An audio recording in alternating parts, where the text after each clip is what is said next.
let's apply the second method, which is the standard way of solving this question.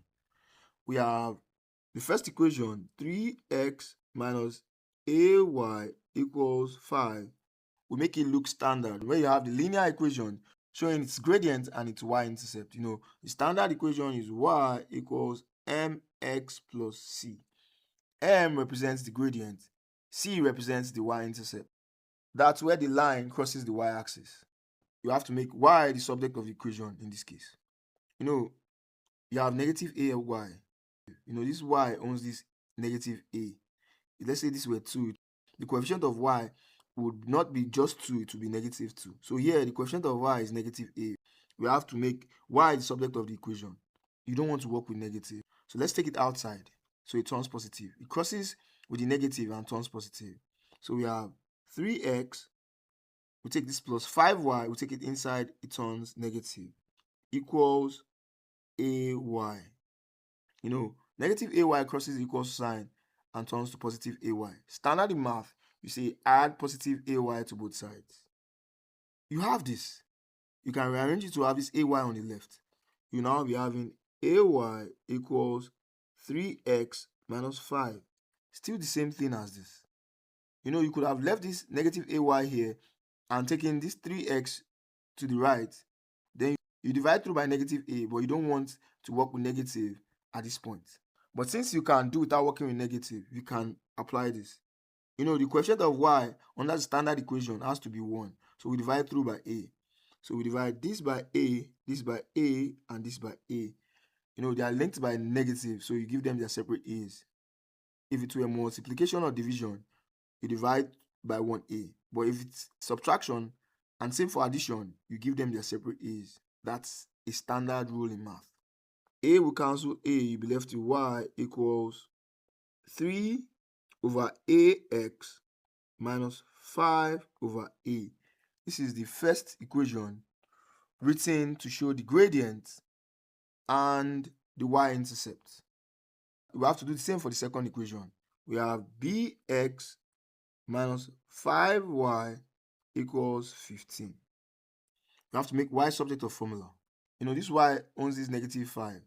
Let's leave it here and solve it this way. Negative 5y equals, this bx has a positive, plus bx crosses and becomes negative bx plus 15. This 15 has a positive, though it's hidden. You have to have it here because of the standard formula that shows that the one with the x comes before the constant.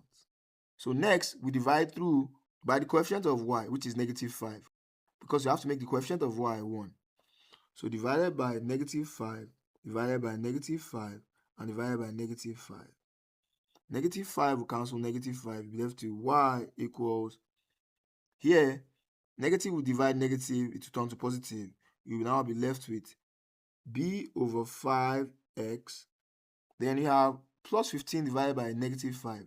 Positive divided by negative will give you negative. 15 divided by 5 would give you 3.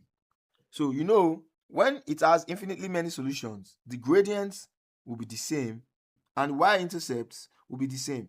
If we were to compare the gradients, you have two unknowns.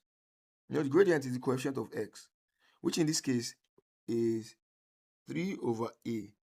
And here you have it as b over 5. b over 5. Since they are meant to be the same, due to the fact that the system of equations has infinitely many solutions, equate this to this, we'll be having two unknowns, a and b. So we can't use the gradient. But we can use the intercepts or the constants. You can ignore the negatives since both of them have negatives. But you can also use it, you still get the same answer. And like said, since the system has infinitely many solutions, the constants are the same. So you have, for this, the constant or the y-intercept as 5 over a. Then the second one as 3. So 5 over a equals 3. With this, you can find your a. You have just only one unknown. But with the gradients, you can't find a because you have two unknowns, a and b. But if you're asked to find b, that means you have to find a first. Then with the a, you can use the gradients to find b. But here, we've been asked to find a. So this can be 3 over 1 Standard in math, you say multiply both sides by a, but you can say cross multiply. So you have a times 3, that's 3a equals, on the other side of the equal sign, you have 5 times 1, that's 5. We're looking for a, so we divide both sides by 3. Divided by 3, divided by 3. 3 cancels 3. A equals 5 over 3. Same answer using two different methods. I know you prefer the first method, but you can learn both methods.